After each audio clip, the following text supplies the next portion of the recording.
Assalamualaikum warahmatullahi wabarakatuh. Alhamdulillah wassalatu wassalamu ala Rasulillah wa ala alihi wa sahbihi wa mawala. Amma ba'du fa ya ibadallah usikum wa iyaya bi taqwallah fa innal jannata uiddat liman ittaqah. Jamaah rahimakumullah. Sekarang insyaallah kita akan bahas pembagian waris secara operasional langsung.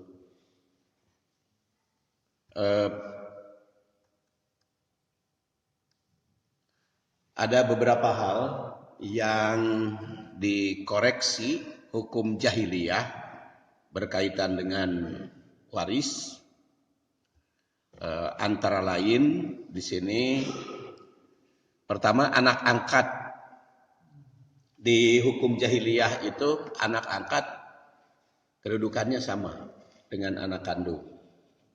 Jadi kalau dia mengangkat anak angkat, maka status anak angkat itu sama dengan kedudukan anak kandung. Maka itu dikoreksi oleh Al-Quran. Wa ma ja'ala adniya'akum abna'akum dzalikum qaulukum bi afwahikum wallahu yaqulul haq wa huwa yahdis sabil. Allah tidak menjadikan anak angkatmu kedudukannya sama dengan anak kandung. Itu hanya perkataanmu saja di mulut. Dan Allah menyatakan dengan benar. Dia adalah petunjuk yang memberi petunjuk kepada jalan yang benar. Jadi setelah Quran turun surat Al-Ahzab ini, maka anak angkat tetap anak angkat. Maka sampai sekarang kita tidak boleh mengangkat anak statusnya sama dengan anak kandung. Walaupun sudah dinotariskan, sudah sudah diaktekan. Itu tetap harus diterangkan kepada mereka, apalagi kalau mereka sudah balik. Sebab nantinya juga akan tahu bahwa dia itu bukan anak kandungnya sendiri, bukan anak kandung itu. Baik hukum waris maupun hukum aurat,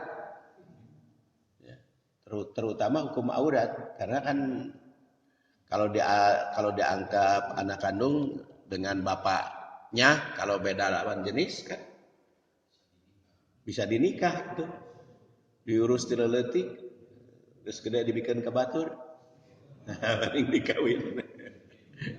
Itu bisa. Kemudian nanti kan sering ditemukan itu kalau anak angkatnya itu perempuan ya, jadi perwalian.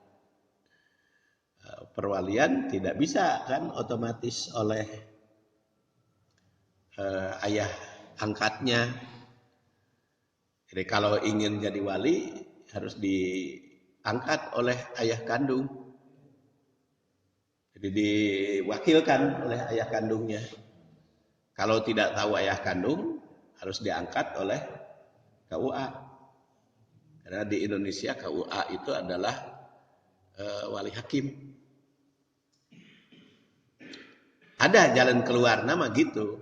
Jadi kalau ingin kan biasanya saking sayangnya, masa diurus tileletik aigis gede dikawinkan ku batur gitu, walaupun oleh ayah kandungnya. Ya caranya seperti itu.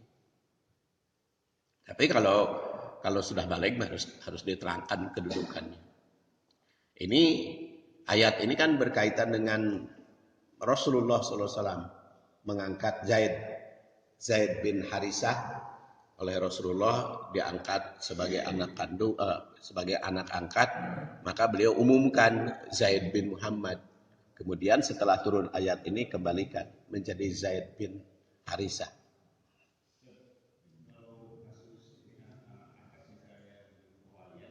Ya.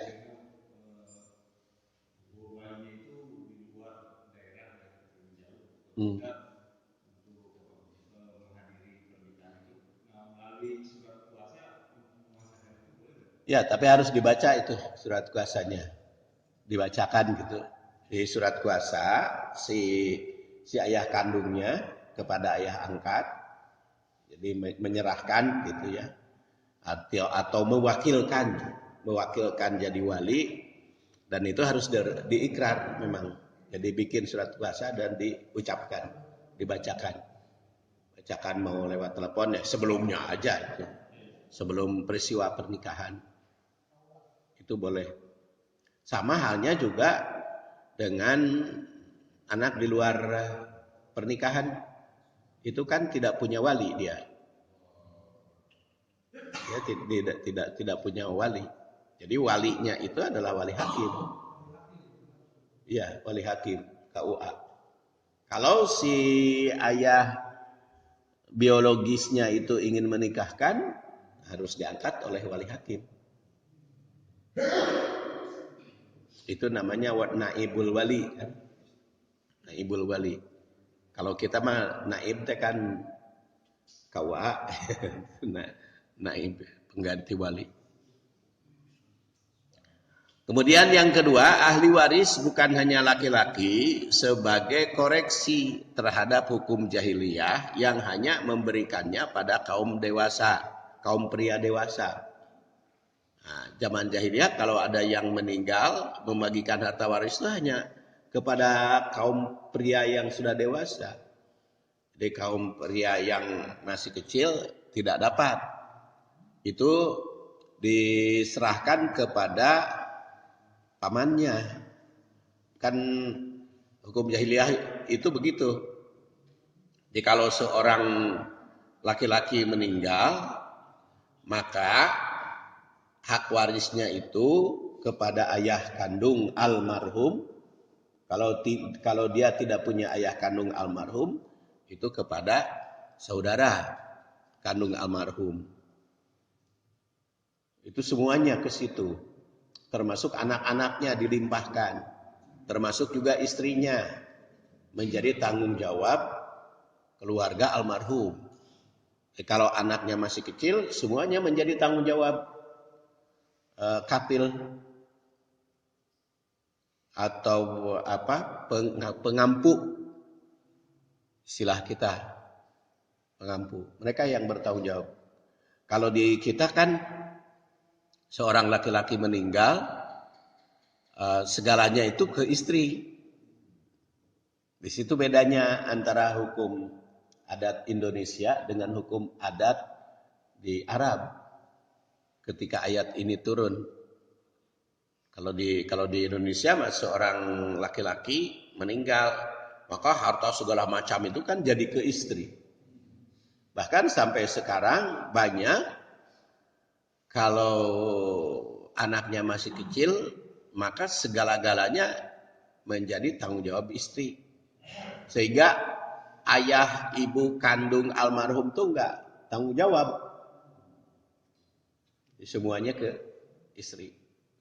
Nah itu semuanya enggak sesuai dengan hukum Islam. Kalau menurut hukum Islam, sepanjang dia masih ada ahli waris almarhum, ya harus bagi waris. Jangan ditunggu istrinya meninggal. Hal ini walikullin ja'alna mawaliya mimma tarakal walidan wal aqrabun walladzina aqadat aymanukum fa'atuhum nasibahum innallaha kana ala kulli syai'in syahida. An-Nisa ayat 33. Jadi siapapun yang meninggal itu ada ahli warisnya. Tidak otomatis pindah hak dan kewajibannya itu kepada keluarga perempuan maupun ke keluarga laki-laki. Semuanya ada ketentuan waris. Adapun kebetulan ahli warisnya itu masih kecil, ya silahkan siapa pengampu ahli waris itu. Siapa yang menanggung ahli waris itu. Diserahkan kepada dia, dititipkan kepada yang ngurus. dan tanggung jawab orang tua terhadap ahli waris yang masih kecil sudah kita bahas dalam membangun generasi yang lalu, generasi muda yang lalu. Kemudian yang ketiga, perjanjian perwarisan dimungkinkan, tapi haknya tidak sama dengan pembagian waris. Perjanjian yang menimbulkan hak waris hanya melalui proses pernikahan. Perjanjian waris umpamanya antara teman berjanji saling mewarisi, boleh itu. Tapi haknya adalah hak wasiat. Jadi ikrarnya itu adalah ikrar wasiat antara almarhum dengan ahli waris. Walladzina aqadat aymanukum fa'atuhum nasibahum innallaha kana ala kulli syai'in syahida. Sekarang kita beralih kepada ketentuan membagi waris. Pertama adalah surat An-Nisa ayat 11. Yusikumullah fi auladikum lidzakari mislu haddil unsayain. Yusikumullah, Allah berwasiat kepadamu. Ini kalimatnya Allah berwasiat, berpesan. Ini kaitan juga dengan ayat wasiat yang sudah kita bahas pada waktu yang lalu. Surat Al-Baqarah memerintahkan kepada kita agar orang yang sudah merasa dekat kematian berwasiat kepada keluarganya. Maka Allah jelaskan isi wasiat itu kalau punya anak ini. Pertama apa? Fi auladikum lidzakari mislu hadil unsayain. Urusan hak waris untuk anak, maka lidzakari mislu hadil unsayain. Hak laki-laki mendapat 2 kali perempuan. Fa in kunna nisaan, kita terjemahkan aja dulu. Fa in kunna nisaan, dan apabila semua anak itu semuanya perempuan, fauqosnataini, 2 atau lebih, falahunna sulusa ma tarak. Maka bagi mereka haknya 2/3 dari harta peninggalan. Harta peninggalan setelah dipotong oleh utang, oleh wasiat, oleh mengurus sakit, oleh zakat, oleh yang macam-macam, pemisahan dengan suami istri. Wa in kanat, dan apabila anaknya itu hanya perempuan saja, 1 wahidatan, 1, dia meninggal, anaknya cuma satu-satunya perempuan, falahan nisfu, maka baginya setengah. Wali abawaihi, dan bagi ayah ibunya, likulli wahidin, masing-masing, minhuma, dari keduanya itu as-sudus, 1/6. Mimma taroka, dari harta yang ia tinggalkan. In kana lahu walad, jika yang meninggal itu punya anak. Jadi kalau seorang meninggal dunia punya anak laki-laki dan perempuan, maka ayah ibunya masing-masing 1/6. Maka sisanya untuk anak. Fa in lam yakun lahu walad, tapi kalau almarhum itu tidak punya anak, wa warisahu abawahu, maka hak warisnya ayah ibunya. Kalau dia meninggal dunia banyak hartanya, tidak punya anak, tidak punya istri, ahli warisnya ayah ibunya. Fali ummihi sudus, maka untuk ibunya 1/3, berarti 2/3 untuk ayahnya. Fa in kana lahu ikhwatun, tetapi kalau mereka punya saudara perempuan, saudara-saudara maksud saya, punya saudara-saudara, tidak punya ayah, tapi punya saudara. Fali ummihis sudus, ibunya 1/6, karena ibunya tanggung jawab saudaranya. Mimba diwasiatin, setelah wasiat, yusi biha, yang ia wasiatkan, audain atau utang. Abaukum, apakah ayahmu, wa abnaukum, atau anak-anakmu, la tadaruna, kalian tidak tahu, ayyuhum aqrabu lakum naf'a, mana yang lebih dekat manfaat. Faridatan, ini merupakan ketentuan yang pasti minallahi, dari Allah. Innallah, sesungguhnya Allah, kana adalah aliman hakima, maha mengetahui lagi maha bijaksana. Historis ayat. An Jabir radhiyallahu anhu qala adanin nabiyyu sallallahu alaihi wasallam, Nabi mengunjungiku ketika aku sedang sakit. Wa Abu Bakar, demikian pula Abu Bakar fi Bani Salimah, di Bani Salimah. Masyaini, mereka berjalan kaki. Fawajadani, maka beliau itu Nabi itu melihat aku la aqilu syai'an, enggak bisa berpikir, enggak normal berpikirnya. Fada'a bima'in, maka beliau minta air, fatawaddo'a, wudu minhu, darinya, summa rossa alayya, kemudian menyiramkan ke kepalaku. Fa'afaktu, maka aku sadar. Fakultu, maka aku bertanya, ma ta'muruni, apa yang engkau pesankan kepadaku, an asna'a, untuk aku perbuat, fi mali, di dalam hal hartaku, ya Rasulullah, wahai Rasul. Fanajalat yusikumullah fi auladikum, maka turun ayat ini. Jadi menurut Jabir bin Abdullah, ayat ini turun berkaitan dengan beliau ketika sedang dikunjungi di Bani Salimah, kawasan Madinah.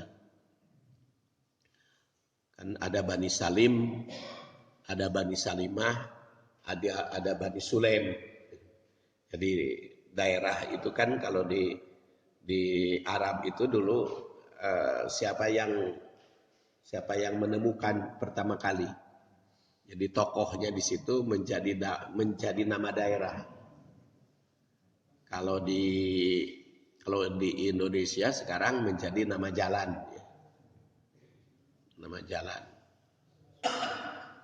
Tapi dulu namanya itu kan bukan Jalan Juanda, itu Jalan Dago. Bukan Jalan Ibrahim Aji, Jalan Kiraconong. Sekarang sudah jadi nama. Dengan demikian ayat ini turun berkaitan dengan pertanyaan Jabir bin Abdullah ketika sakit dan dijenguk oleh Rasulullah SAW dan Abu Bakar. Jabir bertanya kepada Rasul tentang bagaimana cara membagi waris untuk anak bila seorang ayah meninggal dunia. Tak lama kemudian turun ayat ini yang menentukan bagian anak yang ditinggal ayah ibunya, sekaligus bagian ayah dan ibu yang ditinggal wafat oleh anaknya. Jadi sebab turunnya adalah urusan seorang ayah meninggal, tetapi yang diterangkan oleh ayat ini seorang ayah meninggal atau seorang anak yang meninggal.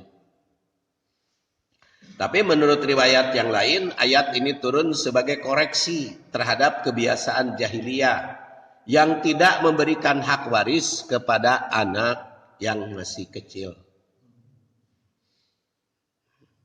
Dikabarkan bahwa ketika Sabit bin Qais meninggal dunia, yang ahli warisnya terdiri atas 2 anak perempuan, istri dan saudara laki-laki. Kemudian harta almarhum langsung dikuasai oleh saudaranya.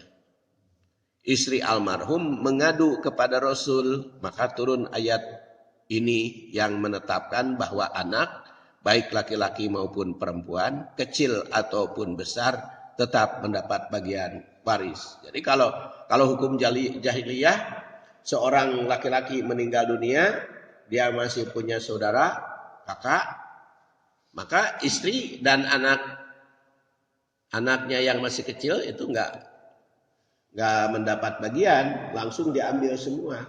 Dan istri almarhum serta anak-anaknya menjadi tanggung jawab ahli waris, ya, menjadi tanggung jawab kakaknya itu. Bahkan kalau istrinya mau nikah, itu izin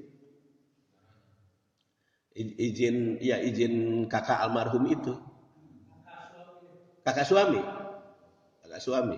Jadi kalau seorang laki-laki meninggal, dia punya istri, dia punya anak kecil, maka seluruh harta termasuk istri dan anak menjadi tanggung jawab ahli waris, ahli waris almarhum.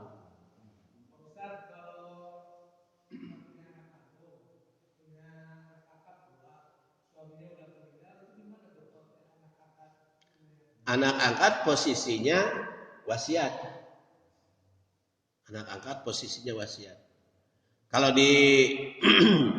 Kalau di hukum kita disebut wasiat wajibah. Tidak lebih sepertiga haknya. Tidak lebih sepertiga. Ya, enggak ada wasiat di hukum kita, namanya wasiat wajibah. Wasiat wajibah itu wasiat wajib. Iya.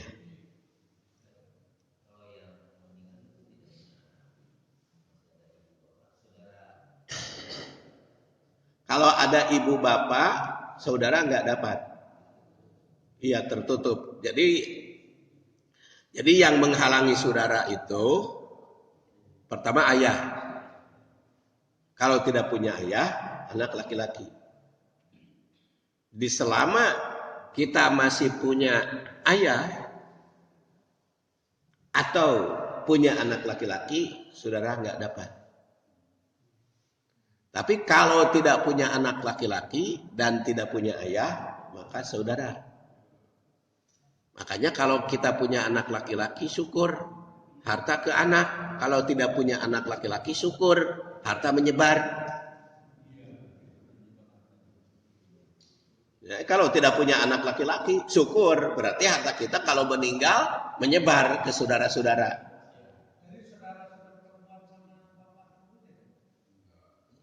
Yang meninggal.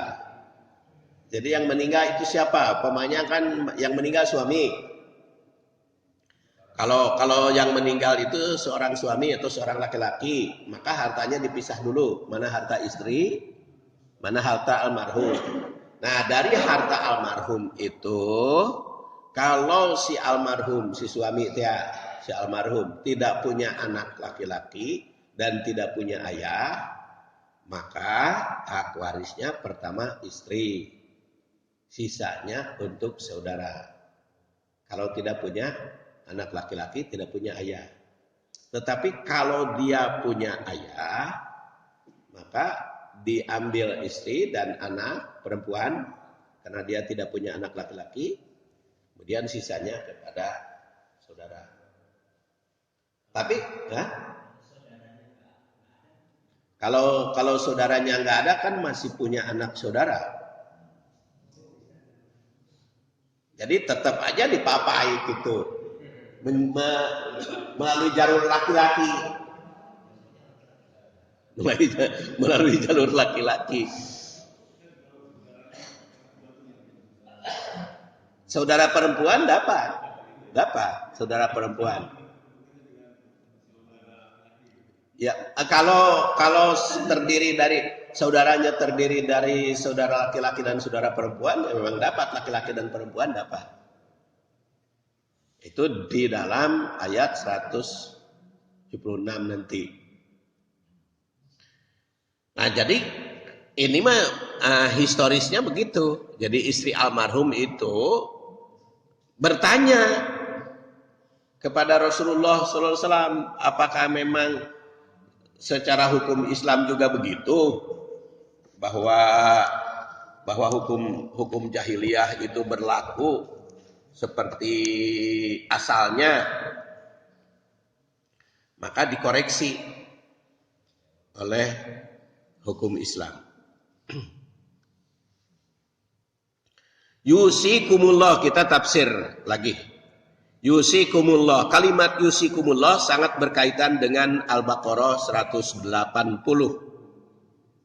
yang memerintahkan wasiat pada orang tua dan kaum kerabat agar dilakukan secara ma'ruf. Dengan demikian, wasiat secara ma'ruf adalah mengikuti apa yang telah ditetapkan Allah dalam pembagian waris. Oleh karena itu, isi wasiat tidak boleh bertentangan dengan hukum waris. Karena ayat ini turun lebih akhir dibanding ayat wasiat. Jadi kalau ayat wasiat itu kan Al-Baqarah, turunnya lebih awal daripada ini. Ya, maka yusikumullah itu menafsirkan ayat wasiat. Walaupun kita lihat di berbagai tafsiran ada,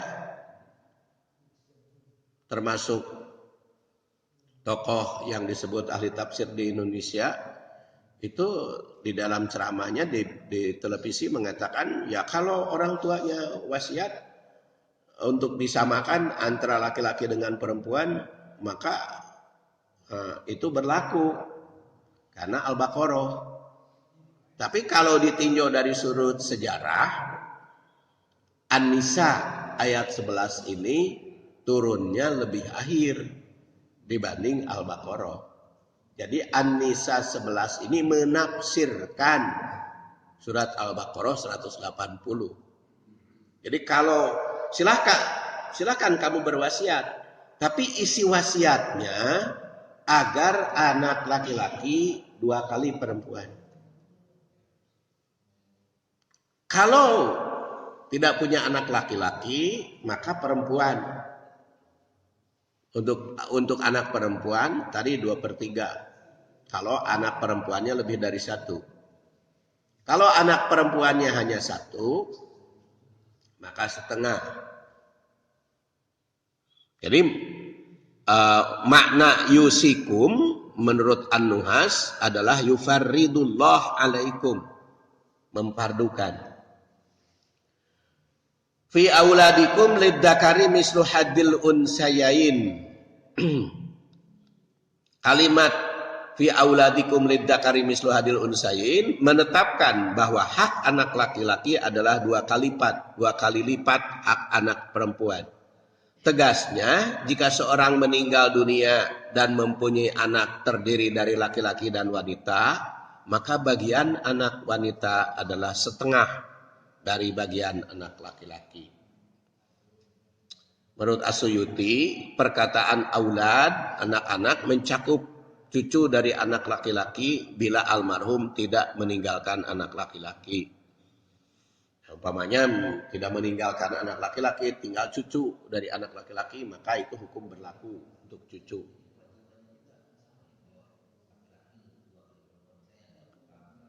Ya, kewajiban kepada orang tua juga sama.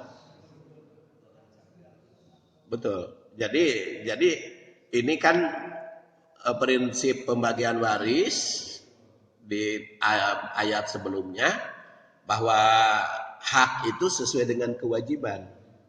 Jadi kalau bapak punya anak terdiri dari laki-laki dan perempuan, maka anak laki-laki bapak dan ibu punya tanggung jawab 2 kali anak perempuan. 2 kali anak perempuan.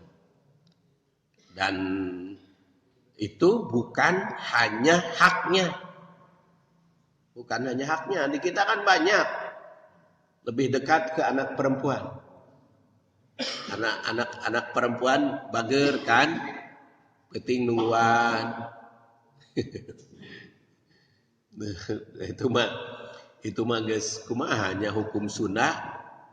Abdi kemarin keur sakit Yang nungguan di rumah sakit teh indungna jeung anak perempuan jeung suamina dibawa. Anak laki-laki kan teu pernah nungguan. Jadi ngelong gitu. Tapi pas biaya anak laki-laki lebih gede.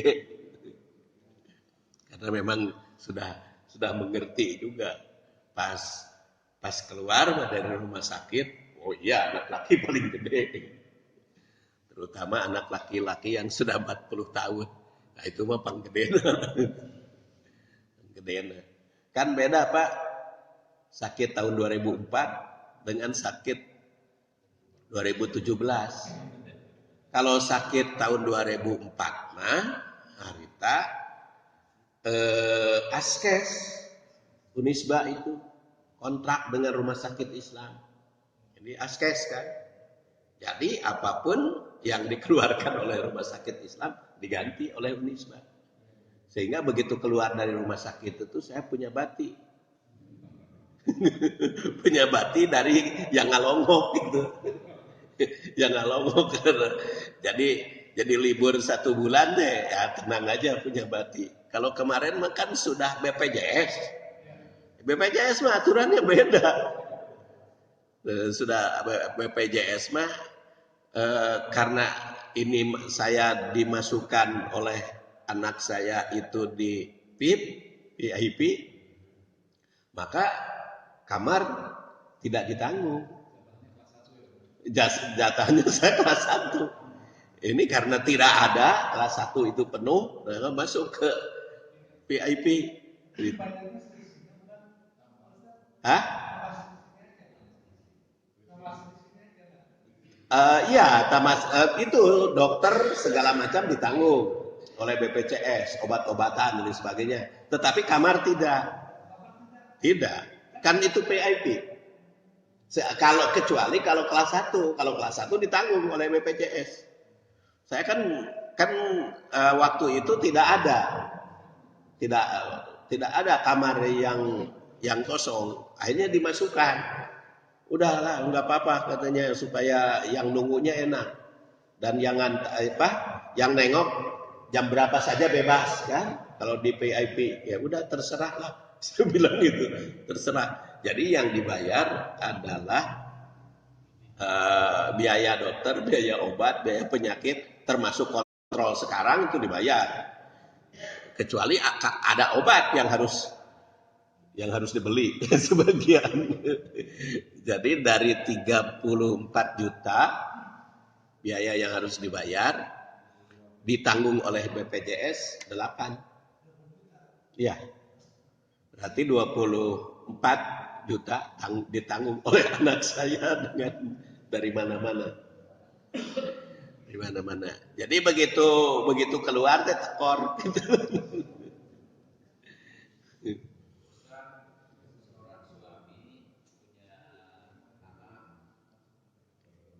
Hmm.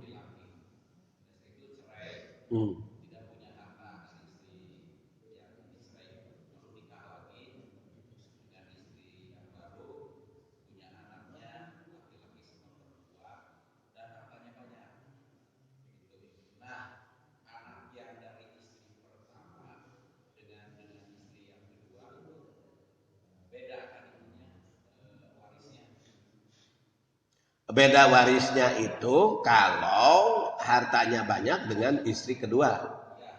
Ya, jadi kan pemisahan dulu. Sekarang pokoknya yang meninggal suami. Si suami itu dipisahkan antara harta milik dia, milik si suami dengan milik istri. Waris nama sama. Waris nama sama, Pak. Yang berbeda itu harta suami dipisahkan dulu. Jadi ketika meninggal dunia kasusnya seperti itu, mana harta suami, mana harta istri yang kedua. Nah, harta istri yang kedua dikasihkan ke istri kedua. Kemudian harta si suami, pembagian warisnya, pertama istri kedua 1/8, sisanya semua anak. Sama. Baik anak dari istri pertama maupun anak kedua, kan semuanya juga anak. Yang dicerai itu kan ibunya.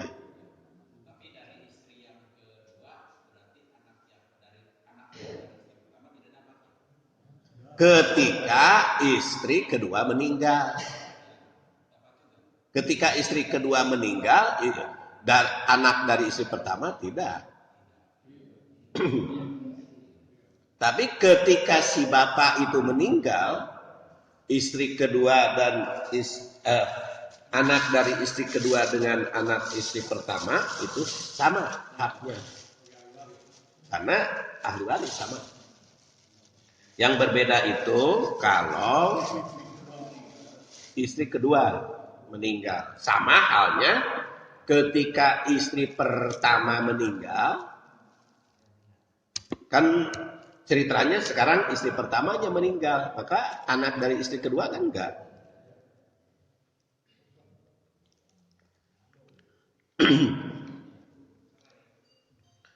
Ya, itu kalau cerai kan mungkin istri pertama juga nanti kawin lagi. Nah, maka ketika istri pertama meninggal, maka anak dari dia kan dapat. Nah, dari ayahnya juga dapat. Dari ayah kandung, dan ibu kandung. Jadi akhirnya menjadi punya dua ayah, punya dua ibu. si anak dari istri pertama punya dua ayah, punya dua ibu. Putus hak waris sepanjang sudah habis masa iddah. Sepanjang sudah habis masa iddah. Tapi ya. Itu bukan pembagian waris, tapi pembagian gonogini. Pembagian harta bersama. Itu wajib karena di negara kita antara suami istri itu pasti kerjasama. Jadi di situ bedanya dengan negara di Timur Tengah. Negara di Timur Tengah yang bertanggung jawab ekonomi hanyalah suami. Tapi kalau di Indonesia itu laki-laki dengan perempuan, suami istri itu pasti ikut. Ya, ikut kerjasama, berusaha. Karena itu hukum adatnya seperti itu. Karena hukum adatnya seperti itu, maka ada hak istri.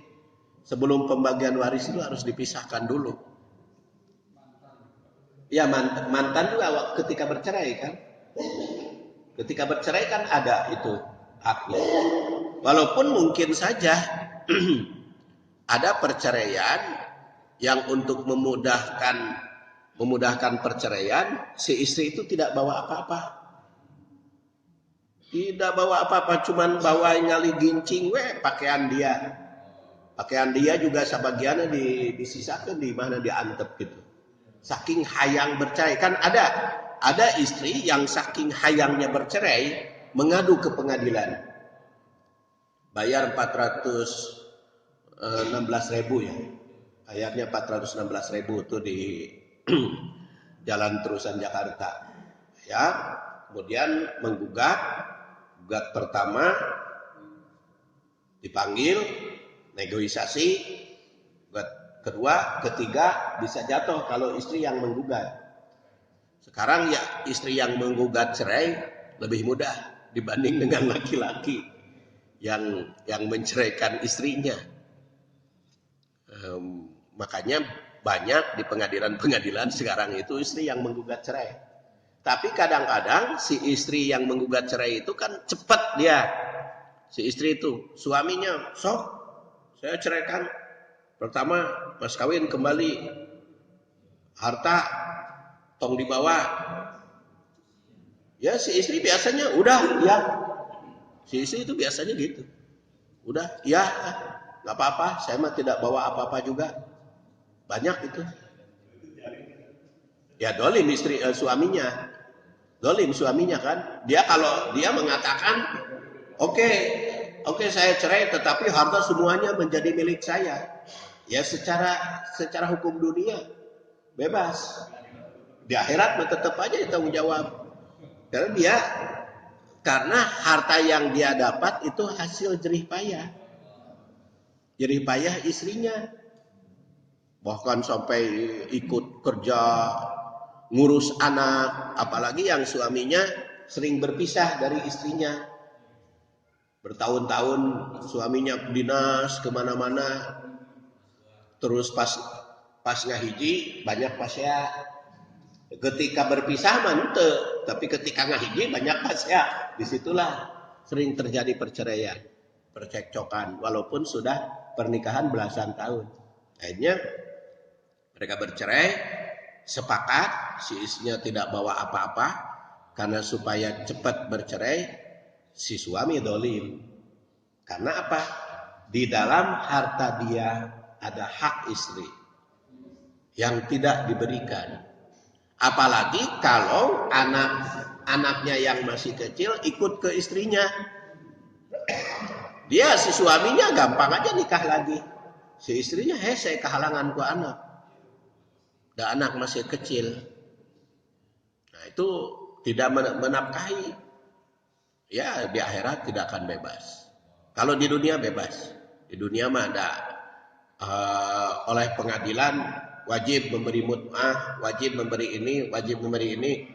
Suami ya sudah sepakat.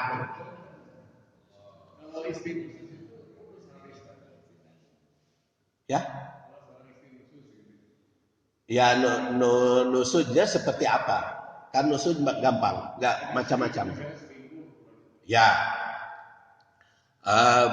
Putus warisan yang putus. Kalau hak dia tetap. Pokoknya gini, seorang istri nusuj, nyeleweng, bercerai, putus waris dan tidak punya hak untuk dimut'ah.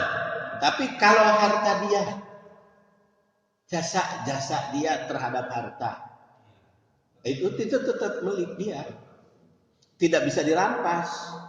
Pokoknya oleh suami karena kamu selingkuh, maka harta dia dirampas oleh suami, nggak bisa. Itu kan milik, rezeki dia. Iya punya orang. Jadi kalau diambil oleh suami berarti dia merampas haknya. Jadi merampok gitu ya. Oke, dihitung perhitungan mana hak istri, mana hak suami. Itu mah tidak bisa direbut gitu. Jadi yang tidak bisa dibawa oleh istri itu adalah pemberian suami. Kalau nusus, menyimpang atau menyeleweng. Sama juga kan kalau suami yang nyeleweng lalu bercerai, kan istri tidak bisa merampas kepunyaan suami. Nah, si istri hanya mengambil hak dia sendiri, hak suaminya tidak bisa. Tapi kebanyakan gitu, terutama para artis biasanya suaminya yang bikin tengenah bagi istri supaya istri yang menggugat cerai. Artis biasanya. Sebab kalau istri menggugat cerai gampang bercerainya. Kemudian hikmah dibedakannya antara anak laki-laki melebihi anak perempuan antara lain bahwa laki-laki berkewajiban menafkahi dirinya serta menafkahi anak dan istri. Ketetapan ini tidak membedakan antara anak yang dewasa atau masih kecil, sudah menikah atau belum menikah. Secara historis, ayat ini berfungsi sebagai koreksi terhadap hukum jahiliyah yang mewariskan harta hanya untuk anak laki-laki dewasa. Ayat ini juga mengisyaratkan bahwa jika anak itu semua laki-laki, maka haknya dibagi rata. Jadi kalau kalau anaknya itu semuanya laki-laki, ya dibagi rata. Kedua, jika tidak ada ahli waris lain, maka anak laki-laki mewarisi secara keseluruhan. Jadi umpamanya seorang meninggal dunia, dia tidak punya istri, tidak punya ayah, tidak punya ibu, hanya punya anak laki-laki sendiri, langsung ngejelok kepada anak laki-laki. Atau sebaliknya, dia tidak punya anak, tidak punya istri, hanya punya ayah wungkul, langsung blok hartanya ke ayah. Fa in kunna nisaan fauqasnataini falahunna sulusa ma tarok.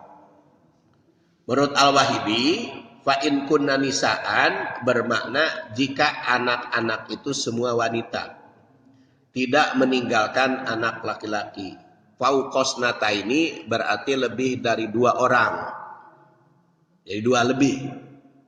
Falahunna sulusa ma tarok adalah 2/3 harta yang ditinggal oleh ayah ibunya dibagi rata. Ayat ini memberi isyarat bahwa anak perempuan berapapun jumlahnya tidak bisa mewarisi semua harta. Berapapun jumlahnya, anak mau belasan juga mau 20, tetap saja tidak habis oleh anak perempuan.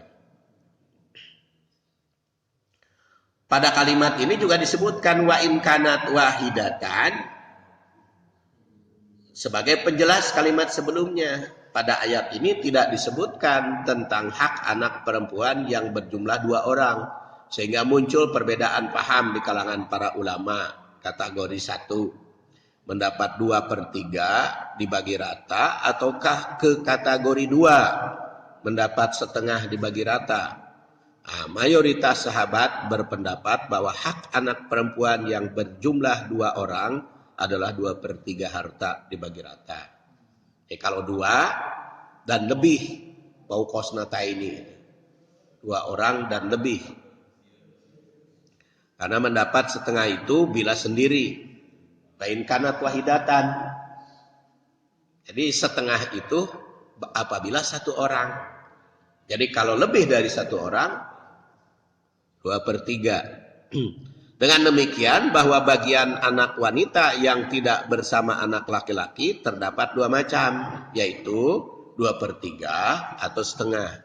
Jika 2 orang atau lebih, bagiannya 2/3 dibagi rata. Dan jika sendirian atau tunggal, maka mendapat setengah.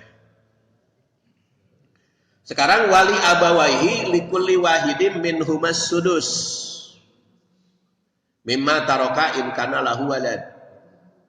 Bagi ayah dan ibu masing-masing 1/6 dari harta peninggalan anak apabila anaknya itu punya anak.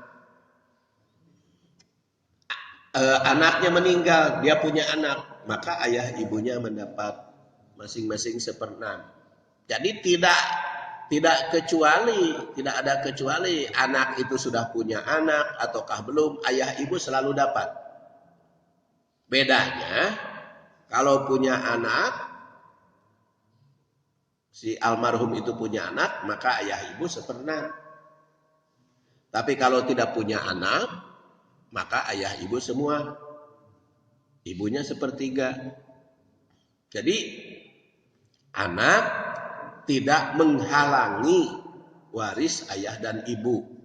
Makanya kalau seorang suami meninggal, dia meninggalkan istri, padahal si suami itu masih punya ayah dan ibu, harus segera pembagian waris.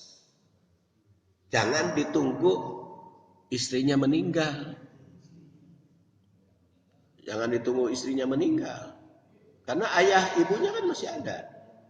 Seorang suami meninggal, dia masih punya ayah, punya ibu, punya istri. Kan ada hak ayah dan ibu. Harus dibuka warisnya. Berapa itu untuk hak ayah, berapa untuk ibunya. Baru nanti setelah dipotong untuk hak ayah dan ibu, tinggal untuk istri dan anak. Silahkan eta mengatur untuk istri dan anak. Ya, kebanyakan yang saya temukan, kalau seorang suami meninggal, walaupun ayah ibunya masih ada, pegang aja oleh istri. Pegang aja oleh istri itu hartanya. Ya, itu merampok itu namanya. Merampok hak ayah. Merampok hak ayah. Atau gini, anaknya perempuan semua. Anak kalau anaknya perempuan semua, si suaminya yang meninggal itu kan masih punya anak, punya hak waris. Walaupun tidak punya ayah, punya ibu. Ayah ibunya sudah meninggal lebih dulu. Anaknya perempuan semua. Dia meninggal si suami itu. Kan sudah hak saudara suami. Faktor tidak tahuan. Faktor kada demes. Faktor kada demes istrinya kan. Ini kan hasil usaha bersama. Hasil usaha saya. Pegang aja. Tidak segera dibagikan. Tapi saya pernah menceritakan ke keluarga yang kondisi itu tetap anggar. Iya, engke we diheula. Ditunggu-tunggu we lah. Tingke deula dikekebek we itu. Dikekebek oleh istri itu. Oleh istri. Nah, biasa. Ini bahaya. Apalagi kalau istrinya punya suami lagi. Wah, kacau itu nanti. Iya, sebelum membagi waris. Fa illam yakun lahu walad wa warisahu abawahu fali ummihi sulus. Nah, tapi kalau dia tidak punya anak, maka ahli warisnya itu adalah ayah dan ibu. Ibunya sepertiga. Fa in kana lahu ikhwatun fali ummihi sudus. Nah, kalau banyak saudara, maka ibunya adalah 1/6. Kalau tidak punya ayah. Artinya jika almarhum meninggalkan ayah ibu disertai beberapa saudara, maka hak ibu mah bukan 1/3 tapi 1/6. Bagaimana jika saudaranya itu hanya 2 orang? Ibnu Abbas pernah mendiskusikan dengan Utsman bin Affan, apakah kalau 2 orang itu haknya sama dengan 1 orang atau sama dengan banyak? Utsman bin Affan menandaskan bahwa pendahulunya telah menyimpulkan kedudukan 2 orang sama dengan banyak. Tadi mimbadi wasiyatin yusi biha audain, semuanya itu ketentuan waris itu setelah memenuhi wasiat. Dan aba ukum wa abna ukum la tadaruna ayyuhun aqrabu lakum naf'a. Tidak tahu siapa yang lebih dekat bermanfaat. Kita sering bertanya apakah ayahnya atau anaknya. Tapi yang jelas ketika anaknya itu 1, kan sama antara hak anak perempuan dengan ayah. Ya. Tapi ketika anaknya laki-laki, ayah itu kan lebih kecil. Umpamanya seorang meninggal dunia, dia punya anak laki-laki, dia punya ayah tanpa ibu. Maka ayahnya 1/6. Sisanya anak laki-laki kan itu lebih gede. 5/6. Tetapi kalau ternyata yang meninggal itu tidak punya anak laki-laki, tapi anak perempuan 1 dan ayah 1, itu setengah-setengah. Itu adalah faridotan minallah. Innallaha kana aliman hakima. Jadi ada ketentuan-ketentuannya berdasar waris surat An-Nisa ayat 11. Demikian insyaallah kita berlanjut pada ayat berikutnya, yaitu ayat 12. Subhanakallahumma wa bihamdik, asyhadu an la ilaha illa anta, astaghfiruka wa atubu ilaik. Assalamualaikum warahmatullahi wabarakatuh.